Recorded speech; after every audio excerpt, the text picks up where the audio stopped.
Hello student, welcome online DLED class Unit 12.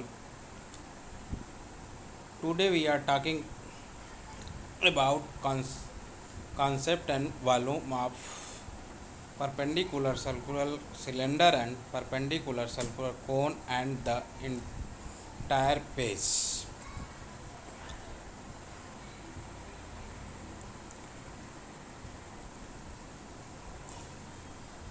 Perpendicular circular cylinder, जिसे हम लंबवृत्तीय बेलन कहते हैं।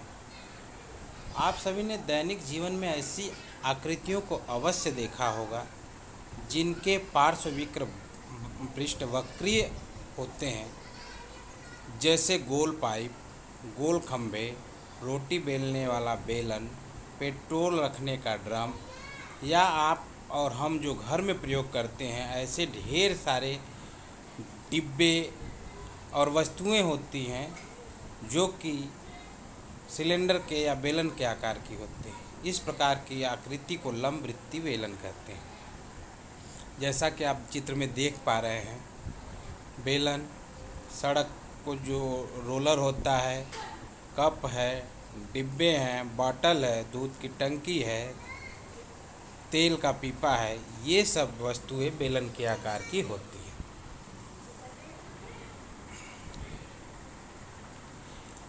लंबवृत्तीय बेलन का वक्र पृष्ठ किसी आयत को उसकी भुजा के परतः घुमाने से बने ठोस को लंबवृत्तीय बेलन कहते हैं। उस भुजा की लंबाई बेलन की ऊंचाई तथा दूसरी भुजा बेलन के आधार की त्रिज्या होती है। अतः बेलन का वक्र पृष्ठ बराबर उस आयत का क्षेत्रफल होता है। यानी हम जो आयत होता है जिसको घुमाकर हम बेलन बनाते हैं, तो अगर बेलन के वक्र की पृष्ठ की बात की जाए तो वो जो आयत होता है उसका क्षेत्रफल ही उस बेलन का वक्र पृष्ठ होता है।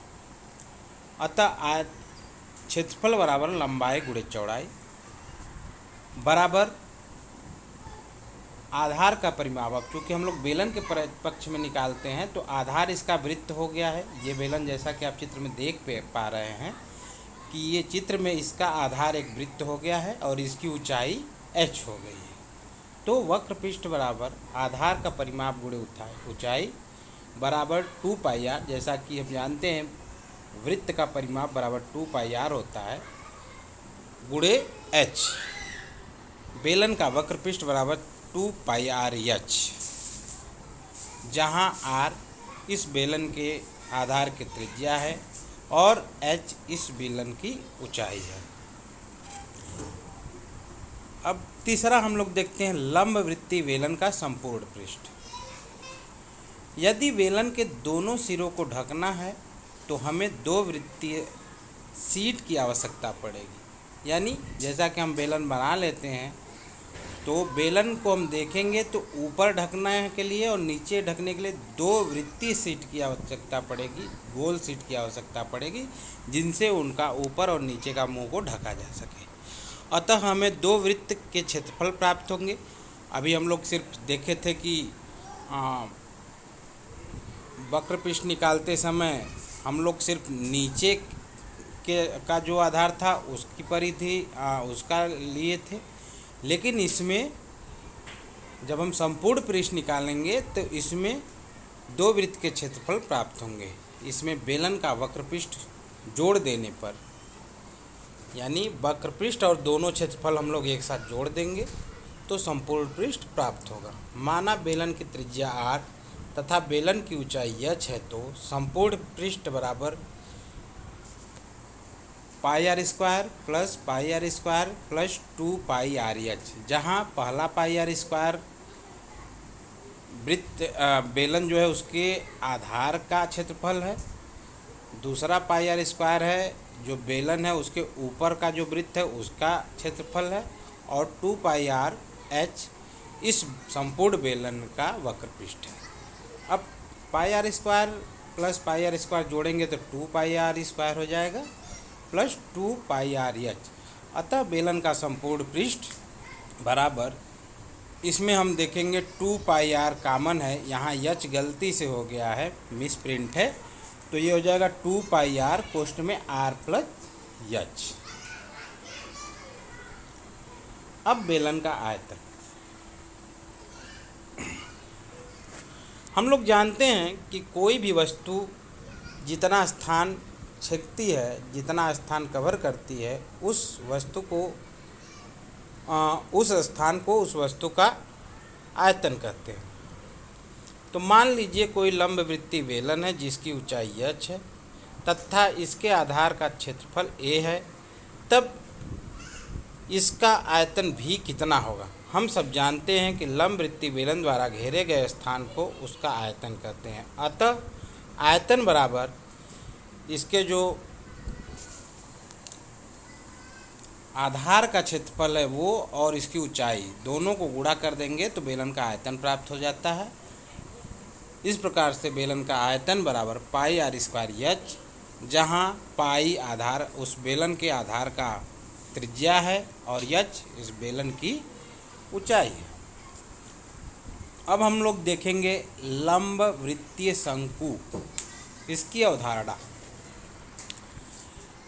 हम सब सामान्य जीवन में ऐसे अनेक वस्तुओं को देखते हैं, ऐसे अनेक सामान को देखते हैं जो कि शंकु के आकार की होती है, जैसे जोकर की टोपी, आइसक्रीम, कोन आदि बहुत सी वस्तुओं। इस प्रकार की वस्तुओं को लंब वृत्तीय शंकु के आकार वाली वस्तु कहा जाता है। और जैसा कि इन शंकुओं को देखने से हमें पता होता है कि इनका आधार वृत्ताकार होता है और इनका पार्श्व पृष्ठ वक्र होता है। दूसरे शब्दों में हम अगर कहें तो समकोण त्रिभुज को उसकी समकोण बनाने वाली भुजा के परितः घुमाया जाए तो इसके द्वारा निर्मित ठोस को शंकु कहते हैं। जैसा कि आप अगले चित्र में देखेंगे। ये देखिए, इस चित्र में एक समकोण त्रिभुज है, त्रिभुज COV सपोज दैट, या DOV, ये समकोण त्रिभुज है। अब भुजा V और O के परितः हम लोग इस त्रिभुज को V और D को घुमाते हैं।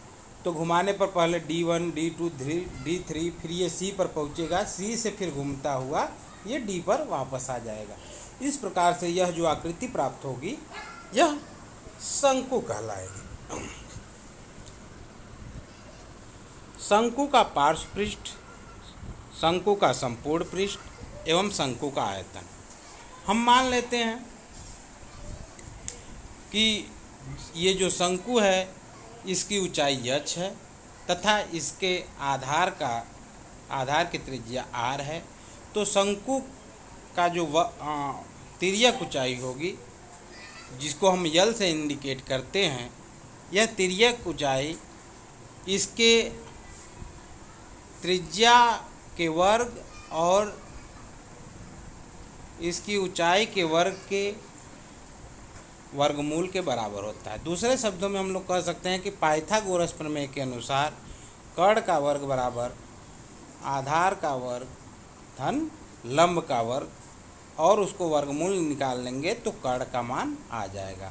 अतः तिर्यक ऊंचाई L बराबर कर्णी में R square plus H square, जहाँ R त्रिज्या है और H इस शंकु की ऊंचाई है। पार्श्व पृष्ठ।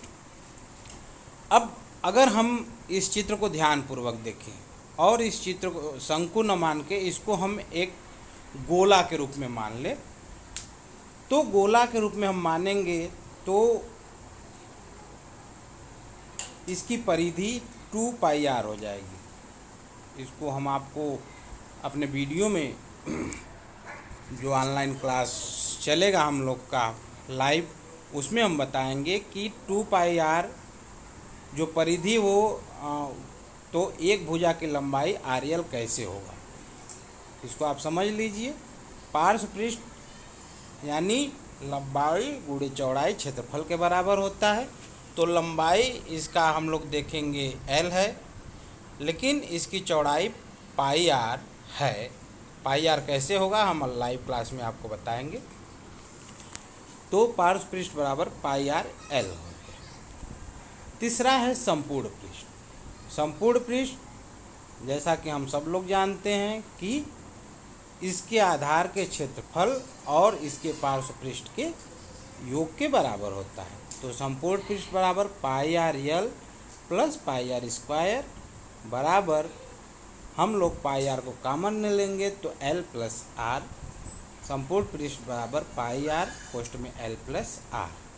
अब शंकु का आयतन बराबर, शंकु हम देख रहे हैं, ये शंकु का आयतन का जो सूत्र होता है 1/3 पाई आर स्क्वायर एच, क्योंकि यह गोले से 1/3 जो हम लोग बेलन लेते हैं, सॉरी गोला नहीं बेलन, तो बेलन के आयतन का 1/3 ये शंकु का आयतन होता है। अब हम लोग इसको एक उदाहरण द्वारा देख सकते हैं कि एक लंबवृत्तीय शंकु के आधार की त्रिज्या 3.5 सेमी है तथा उसकी ऊंचाई 12 सेमी है, तो शंकु का आयतन ज्ञात कीजिए। ये सीधा सीधा हम लोग फार्मूले पर इसको रख देंगे। यहाँ r बराबर 3.5 सेमी तथा h बराबर 12 सेमी दिया है। शंकु का आयतन बराबर 1/3 पाई आर स्क्वायर एच बराबर 1/3 पाई का मान 22/7 होता है। ये आप लोग याद कर लीजिए, नोट कर लीजिए। तो 1/3 गुणे 22/7 गुणे 3.5 का स्क्वायर गुणे 12 है। यहाँ 3.5 ये लंबवृत्ती जो शंकु है उसकी त्रिज्या है और 12 ऊंचाई है। पुनः हम लोग 3.5 को अगर हम 2 का भाग देंगे तो 7/2 लिख सकते हैं, और इसको इस रूप में लिखने पर हम लोग को प्राप्त होगा 1/3 गुणे 22/7 गुणे 49/4 गुणे 12, और इसको हल करेंगे जब हम लोग तो ये आएगा 154 घन सेमी। घन सेमी आयतन का मात्रक घन होता है, घन सेमी, घन मीटर, तो ये इसका उत्तर हो जाएगा। एक उदाहरण से और इसको हम लोग समझते हैं। 15 मीटर ऊंचे शंक्वाकार तंबू के आधार की परिधि 44 मीटर है। ध्यान दीजिएगा, परिधि 44 मीटर है, ऊंचाई 15 मीटर है।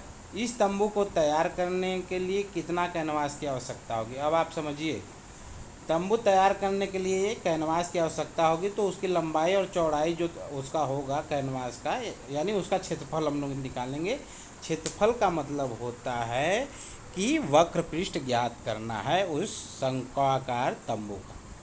तंबू में आबद्ध वायु का आयतन भी ज्ञात कीजिए, यानी उसका आयतन भी ज्ञात करना है और वक्र पृष्ठ भी ज्ञात करना है। अब हम लोग इसको हल करते हैं। दिया है आधार की परिधि यानी 2 पाई आर 44 मीटर, ऊंचाई 15 मीटर। अब प्रश्नानुसार पाई आर बराबर 44 मीटर, 2 पाई आर बराबर 44 मीटर, तो आर बराबर 44/2 पाई बराबर 44 गुणित 7/2 गुणित 22 बराबर 7 मीटर, यानी आर का मान 7 मीटर आ गया। तिरछी ऊंचाई अब हम लोग निकाल लेंगे, क्योंकि यच हमको पता है, यह आर का मान पता हो गया, तो उसका तिर्यक ऊंचाई हम लोग ज्ञात करेंगे। तिर्यक ऊंचाई करड़ी में 274 प्राप्त होता है। अतः कैनवास का क्षेत्रफल बराबर शंकु का वक्र पृष्ठ बराबर पाई आर एल। अब उसको गुणा करने पर हम लोग को प्राप्त होगा 22 करड़ी में 274 वर्ग मीटर। अब तंबू द्वारा आबद्ध वायु का आयतन कितना होगा, यानी शंकु का आयतन कितना होगा, हम समझें ध्यानपूर्वक। तो जो शंकु का आयतन होगा वहीं उस तंबू में जो वायु होगी उसका भी आयतन होगा। अब इसको हम लोग फार्मूले में रखते हैं। शंकु का आयतन बराबर 1/3 पाई आर स्क्वायर एच, 1/3 पाई का मान 22/7 गुणे 7 का स्क्वायर गुणे 15। इसका मान हम लोग निकालेंगे तो ये हो जाएगा 770 घन मीटर। अब इसी प्रकार हम लोग बेलन का उदाहरण देख लेते हैं, समझ लेते हैं इसको। इस उदाहरण में एक बेलन की ऊंचाई दी है 14 सेंटीमीटर तथा त्रिज्या 7 सेमी है। इस बेलन का संपूर्ण पृष्ठ ज्ञात कीजिए। संपूर्ण पृष्ठ ज्ञात करने के लिए हम लोग को वक्र पृष्ठ पता होना चाहिए, यानी आर पता होना चाहिए, एच पता होना चाहिए। उस अब इसमें दिया है आर एच दोनों दिया है, तो बेलन का वक्र पृष्ठ बराबर 2 पाई आर एच, 2 पाई आर एच, 2 पाई का मान 22/7, आर का मान 7, एच का मान 14, समस्त मान रखने पर हम लोग को उसको हल करने पर 616 वर्ग सेमी आएगा। अब बेलन का संपूर्ण पृष्ठ का जो सूत्र होता है वो होता है 2 पाई आर, आर प्लस एच। अब 2 पाई का मान, आर का मान रख लेते हैं, आर प्लस एच रख लेते हैं, उसको ओपन करते हैं जब, तो वो आता है 2 × 22 × 21 और समस्त का मान हो जाता है हल करने पे 924 वर्ग सेमी प्राप्त होता है। तो इस प्रकार हमें ये चीज़ें प्राप्त होती हैं। अब मैं आपको एक उदाहरण से और समझा रहा हूँ। उदाहरण 3 है कि 550 घन सेमी लोहे से एक बेलनाकार सरिया बनाई जाती है। यानी एक लोहा है जिसका वजन या जिसका आयतन 550 घन सेमी है। अब उससे एक बेलनाकार सरिया बनाया जाता है। यदि सरिये का व्यास 1 सेमी हो तो सरिये की लंबाई ज्ञात कीजिए। यानी हमको आर पता है, आयतन पता है, तो एच का मान हम लोग निकाल लेंगे। अब सबसे पहले मान लीजिए सरिये का लंबाई एच है, अतः सरिये का आयतन पाई आर स्क्वायर एच बराबर पाई आर का मान रख लेंगे, एच हो जाएगा। अब पाई आर स्क्वायर एच बराबर 550 घन सेमी, समस्त मान रखने के बाद एच बचता है, एच बचता है, इसको हम लोग 550 × 7/22 × 5/5 बराबर एच बराबर 700 घन सेमी अर्थात 7 मीटर। ये घन सेमी होगा, ये मिस प्रिंट है, 700 मीटर नहीं होगा, 700 घन सेमी होगा बराबर 7 मीटर। अतः उस सरिये की जो लंबाई होगी वो 7 मीटर होगी। और ये मूल्यांकन के कुछ प्रश्न दिए गए हैं, इसको आप लोग लगाइएगा। और चूँकि बहुत ज़्यादा हो जा रहा है, इससे आप लोग ये बहुविकल्पी जो प्रश्न है इसको 6 बहुविकल्पी 6 प्रश्न आप लोग कर लीजिएगा और उसके बाद इधर से 5 प्रश्न कर लीजिएगा। 11, 12, 13, 14, 15 5 प्रश्न इसमें से ये प्रश्न आप लोग कर लीजिएगा। और अगर कोई इसके बाद आपको कोई दिक्कत हो तो हमें बताइएगा। इस प्रकार यह चैप्टर हम लोग का समाप्त हुआ। बहुत बहुत धन्यवाद। अगले क्लास में हम लोग मिलते हैं द्विघात समीकरण, आप लोग उसको देख लीजिएगा। बहुत बहुत धन्यवाद।